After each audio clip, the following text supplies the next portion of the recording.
kita akan bahas tentang min ajaibil ikhlas, di antara keajaiban-keajaiban ikhlas. Apa pentingnya niat dalam kehidupan kita? Bukan hanya dalam sholat dan ritual, tapi dalam kehidupan kita. Terus bagaimana ikhlas itu bisa merubah sesuatu yang sedang kita alami, baik itu musibah ataupun itu anugerah. Kemudian bagaimana cara kita menjadi seseorang yang mukhlis, sampai ke derajat tertinggi dari mukhlis itu adalah mukhlas. Jadi ada mukhlis, ada mukhlas. Orang mukhlis adalah orang yang sedang belajar menjadi ikhlas. Orang mukhlas, orang yang udah ikhlas banget. Jadi orang yang mukhlas itu nggak ada bedanya antara dipuji sama dicelah. Itu mukhlasin. Ketika dia posting sesuatu, likersnya banyak atau malah hatersnya banyak, buat dia nggak ngaruh. Itu mukhlasin. Nggak gara-gara dia yang nge-like dan komen positifnya disanjung banyak, jadi dia semangat. Terus giliran di hate sama orang lain, dicela sama orang lain, dia jadi kayak pundung gitu. Ini berarti sedang belajar mukhlis. Orang mukhlas nggak ada bedanya bagi dia antara emas dan batu. Sama di mata dia antara emas dan batu. Orang mukhlas sama di mata dia antara pujian dan celaan. Orang mukhlas sama di mata dia antara orang yang membalas kebaikannya atau justru mengkhianati kebaikannya. Dia tetap menolong orang tersebut. Ini mukhlasin, derajat tertinggi dari mukhlisin. Sehingga para anbiya kayak Nabi Yusuf, Nabi Musa, Allah menyebutnya mereka adalah mukhlasin. Wadhkur fil kitabi Musa innahu kana mukhlasan wa kana rasulan nabiyya. Salah satunya. Coba kalian ingat kisah tentang Musa. Musa adalah seorang hamba yang mukhlasan, mukhlas banget, yang udah nggak ada bedanya dipuji orang, dicela orang, diikuti orang, ditinggalkan orang, buat dia nggak beda. Dia tetap berbuat baik, dia tetap taat kepada Allah. Nggak ada bedanya ketika dia berhijrah, kemudian hijrahnya ini menguntungkan atau hijrahnya ini menjadi ujian. Dia tetap berhijrah karena dia tahu hijrah itu baik. Dia tetap jujur karena jujur itu baik. Nggak ada bedanya ketika dia jujur menguntungkan atau jujur malah jadi ujian. Saya nggak bilang merugikan ya, karena jujur nggak mungkin rugi, taat nggak mungkin rugi, taubat dan hijrah nggak mungkin rugi, cuman ujian. Buat dia kalau tahu itu baik ya dia lakukan. Mau untung, mau jadi ujian, ya buat dia pokoknya lakuin aja. Ketika dia misalnya dalam sebuah transaksi gitu, dia jual beli mobil.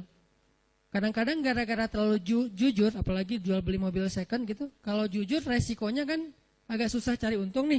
Dia bilang ini tangan pertama, karena emang belum berubah nama, tapi udah tangan ketiga padahal. Dia bilang ini belum pernah kecelakaan, mobilnya sehat banget. Kalau yang masih modelnya analog malah bisa diulik supaya kilometernya dikurangin. Nggak tahu kalau yang digital. Artinya dia nggak jujur demi dapat untung besar. Nanti untuk less guilty, dia akan bantu anak yatim, panti asuhan, bikin tasyakur bin ni'mah di rumah, kayak gitu kan. Ini proyek kecil, apalagi proyek besar. Ketika dia udah main dalam sebuah event, udah main dalam sebuah proyek-proyek pemerintah yang angkanya udah MM-an, dia susah untuk jujur. Lalu setelah dia nggak jujur, dapat untung supaya sedikit less guilty-nya, dia bantu pesantren, panti asuhan, bangun masjid, atau tasyakuran di rumah, ngundang anak yatim. Nah, sekarang kita coba kembalikan lagi, bukan itu yang disebut orang soleh. Orang soleh itu adalah ketika dia taat kepada Allah dalam keadaan sarra au dharra, dalam keadaan senang atau dalam keadaan susah, dan itulah mukhlasin. Alladzina yunfiquna fis sarra'i wad dharra. Orang yang tetap membantu orang lain. Yunfik itu kan bukan hanya ngeluarin duit ya, tapi inti dari yunfik atau infak itu adalah ngebantu orang. Kalau kita ngeluarin duit tapi nggak membantu orang, itu namanya juga yunfik. Tapi yunfik untuk dirinya, karena infak dalam bahasa Arab itu mengeluarkan harta. Cuman identiknya mengeluarkan harta di sini artinya bantu orang lain. Dia tetap bantu orang lain, fissarra au dharra. Fissarra ketika dia lapang rezekinya, au dharra ketika dia juga lagi terlilit hutang, dia juga lagi susah. Dia juga belum makan, tapi ngasih makan orang lain. Ini ringan. Yang berat itu adalah ketika ujiannya perasaan.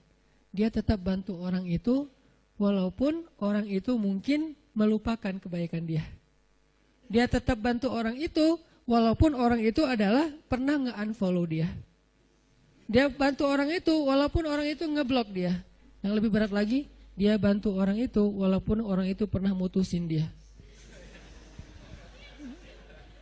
Dan saya juga belum kalau itu. Masih mukhlisin, belum mukhlasin. Mukhlisin lagi belajar ikhlas, belum benar-benar jadi orang yang ikhlas. Bisa nggak kita ngelakuin satu kebaikan tanpa lagi membedakan antara efek dari kebaikan itu nguntungin atau justru menjadi ujian. Nah ini kalau udah nggak ngaruh lagi efek itu, insya Allah kita udah menjadi hamba yang mukhlason. Kalau yang mukhlason, maka setan udah nggak bisa lagi nggodain kita. Karena ketika setan berakad dengan Allah setelah Allah memarahinya gara-gara nggak mau sujud kepada Adam, kemudian kata setan, akan saya goda hamba-hambamu selama saya masih ada di dunia, kecuali hambamu yang mukhlason. Itu nggak bisa digoda sama setan. Kenapa? Mau goda pakai apa? Udah nggak ada bedanya di dia antara nikmat dunia dengan ujian dunia. Dia cuma tahu ini taat, ini baik, ini halal, dia kerjakan. Mau itu untung, mau itu jadi ngerugiin dia dalam tanda petik, mau itu malah buat orang meninggalkan dia lakukan dengan akhlak yang tetap santun. Ini yang kita belajar dari menjadi seorang hamba yang ikhlas, menjadi seorang hamba yang mukhlas, sampai akhirnya kita lebih mudah melakukan kebaikan. Kayak misalnya kan ujian buat kita tuh kadang di keluarga aja. Ada anak yang bilang, Ustadz, memang masih pantas saya berbakti sama ayah yang dulu pernah titik, ninggalin saya, nggak nafkahin saya, zalim sama saya, pernah nyakitin fisik saya, dan segala macam. Kan ada pertanyaan gitu kan, kita sebagai anak. Padahal nggak usah nanya gitu juga, yang namanya orang tua pasti berjasa dalam hidup kita. Dan sepanjang hidup kita berbakti kepada mereka, itu belum bisa ngebayar satu aja pengorbanan mereka untuk kita. Sama kayak seorang istri kepada suami. Begitu juga anak kepada orang tua. Tanpa bertanya gitu, apalagi sampai nanya. Kalau sampai misalnya kita berpikir, ayah saya pernah zalim sama saya, ibu saya pernah zalim sama saya dengan berbagai macam kasus. Maka jawabannya kalau dari angle konten kita malam ini, mau jadi orang yang mukhlas atau mau jadi orang yang pamrih. Kalau mau jadi orang yang mukhlas, gak ada bedanya. Asalkan itu adalah berbakti kepada orang tua. Apapun orang tuanya, mau orang tuanya baik atau menurut dia gak baik, yang namanya Allah suruh berbakti, ya saya berbakti. Orang saya kan ngelakuinnya karena Allah. Berakatnya kepada Allah, bukan kepada makhluk. Itu kan inti dari ikhlas. Berakad dengan Allah, bukan berakad dengan makhluk. Kalau berakad dengan Allah maksudnya apa? Berarti kita minta rewardnya dari Allah. Minta apresiasinya dari Allah, minta kebaikannya dari Allah, bukan dari makhluk. Yang kita harapin like dari Allah, yang kita harapin di-repost oleh Allah. Karena ada sahabat-sahabat yang captionnya pernah di-repost sama Allah di Al-Quran. Salah satu sahabat yang captionnya di-repost siapa?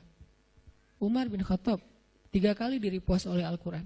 Itu keren banget, sampai ada sahabat captionnya dia di-repost oleh Al-Quran. Jadi ayat itu mengulang kembali kata-kata Umar.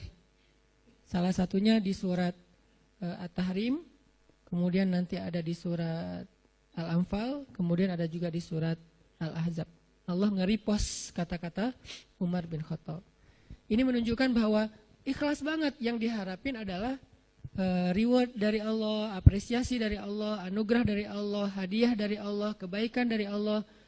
Ustadz, kalau misalnya nggak berharap apa-apa bahkan dari Allah, itu bukan ikhlas.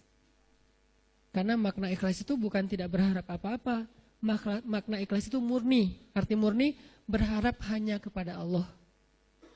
Karena kalau sampai kita nggak berharap surga, nggak berharap dibebaskan dari azab neraka, nggak berharap dibantu oleh Allah, itu bukan ikhlas. Itu apa Ustadz? Itu istaghna. Ini ada sedikit yang harus kita perbaiki dari persepsi tentang makna ikhlas. Apa bedanya ikhlas dengan istaghna? Kalau ikhlas tidak berharap kecuali kepada Allah. Kalau ke Allah dia berharap surga. Allah sendiri yang menjanjikan kan? Wa'adallahu alladhina amanu misalnya, wa basyiril ladzina amanu wa amilus solihat anna lahum jannat. Ayat kayak gitu kan banyak banget di Al-Qur'an ya.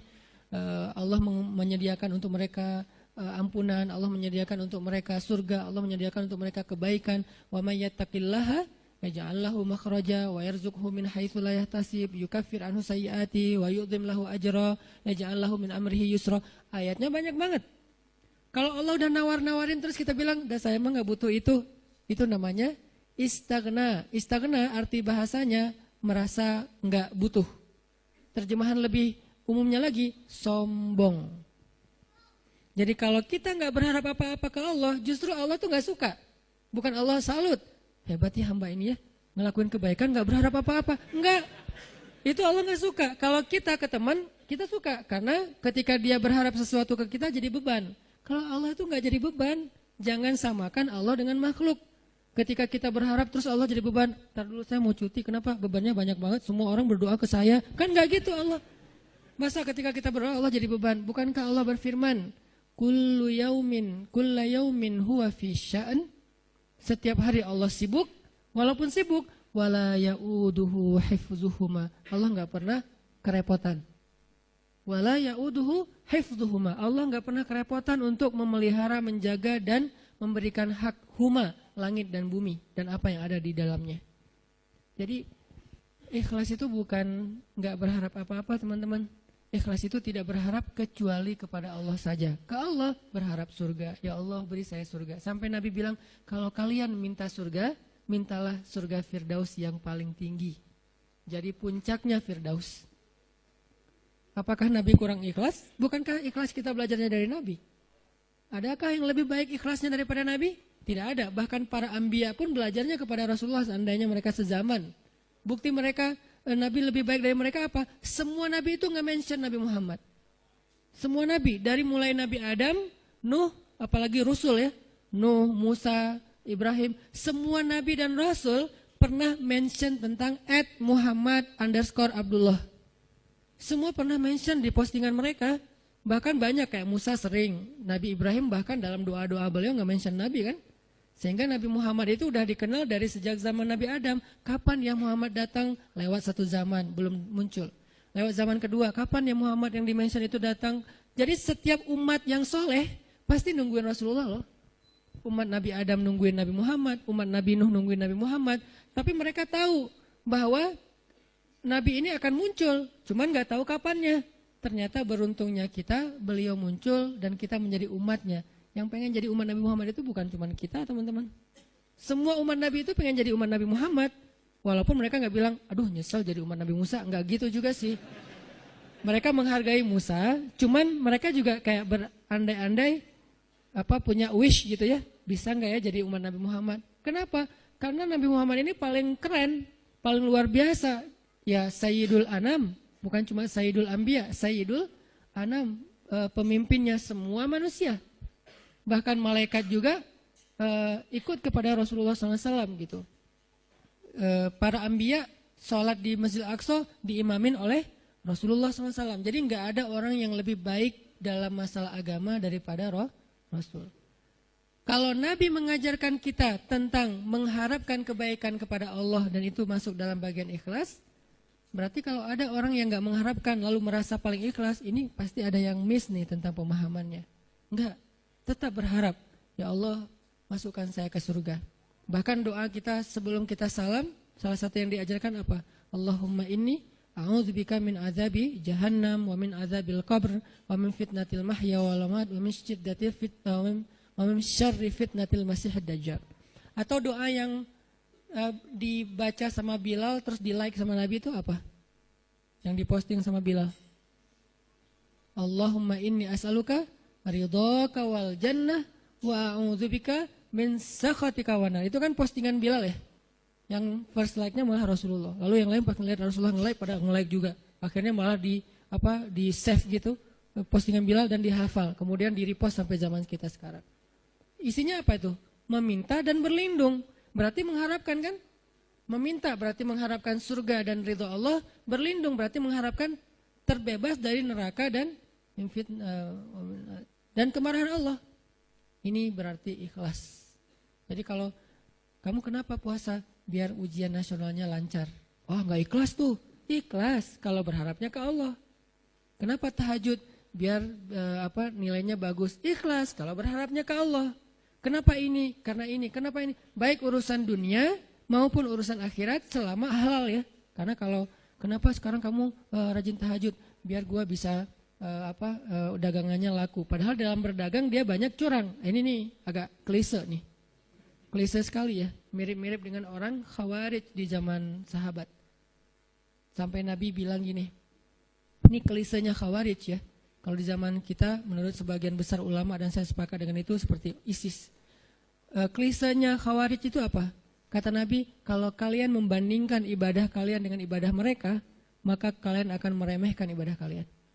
Saking ibadah orang Khawarij itu luar biasa. Itu soleh banget dari sisi ibadah ya. Taat banget, rajin ibadah banget. Sampai di zaman sahabat ada orang Khawarij lagi selesai perang, mereka istirahat di bawah sebuah pohon korma. Duduk di atas kepala para sahabat. Jadi ada sahabat yang dipenggal kepalanya, mereka duduk di atas kepala sahabat yang habis dipenggal, istirahat, tiba-tiba jatuh buah kurma. Pas buah kurma jatuh, temannya ngambil. Kata temannya yang lagi duduk di atas kepala sahabat bilang, jangan makan, itu kan bukan hak kita, karena kita belum minta izin kepada pemilik. Giliran satu butir kurma, mereka mikirin halal haram, tapi di bawah mereka lagi didudukin kepalanya para sahabat yang dijamin masuk surga. Klise kan? Ini yang sering terjadi. Kadang-kadang kita dari satu sisi ahli ibadah, malam tahajud, siang puasa, tapi komen di sosial media masih istilahnya gibah, buka aib, apa-apa segala macam. Ini berarti kita kayak agak sedikit aneh gitu kesolehannya. Nah, termasuk orang yang pengen jadi orang baik tapi nggak mengharapkan apa-apa. Sampai ada syair, dan saya agak kurang setuju dengan syair ini, mengatakan, ya Allah, kalau saya berbuat baik karena pengen surga, tutuplah pintu surga itu dari saya. Gitu kan ya? Kalau saya beribadah karena takut neraka, masukkanlah saya ke dalam neraka. Saya melakukan itu hanya karena cinta. Terkesan hub, al-khawf, dan ar-roja itu tiga hal yang bertentangan. Padahal tiga hal ini, tiga-tiganya bagian dari iman. Hub, cinta, bagian dari iman. Kita harus mencintai Allah lebih dari segalanya. Khauf, takut kepada Allah, bagian dari iman. Sampai Nabi mengatakan, Ra'sul hikmah makhafatullah. Puncaknya orang yang berilmu itu takut sama Allah. Jadi orang yang paling takut pada Allah, yang paling banyak berilmu. Innama yakhshallaha min ibadihi al-ulama. Orang yang paling takut kepada Allah di antara hambanya adalah orang yang berilmu. Begitu juga dengan ar-roja. Siapa yang mengharapkan kebaikan di sisi Allah, maka dia mendapatkan apa yang dia harapkan, termasuk niat. Maka yang paling tepat di antara makna ikhlas, ikhlas itu tidak berharap kecuali hanya kepada Allah. Kalau berharap kepada Allah, itu semuanya ikhlas. Kalau enggak berharap apa-apa dari Allah, namanya istaghna. Dan ayat tentang istaghna, kalla innal insana la yatgha ar-ra'ahu istaghna. Manusia itu akan banyak berbuat dosa ketika dia merasa dirinya serba cukup, enggak butuh lagi kepada Allah SWT. Insyaallah nanti kita lanjutkan setelah salat Isya.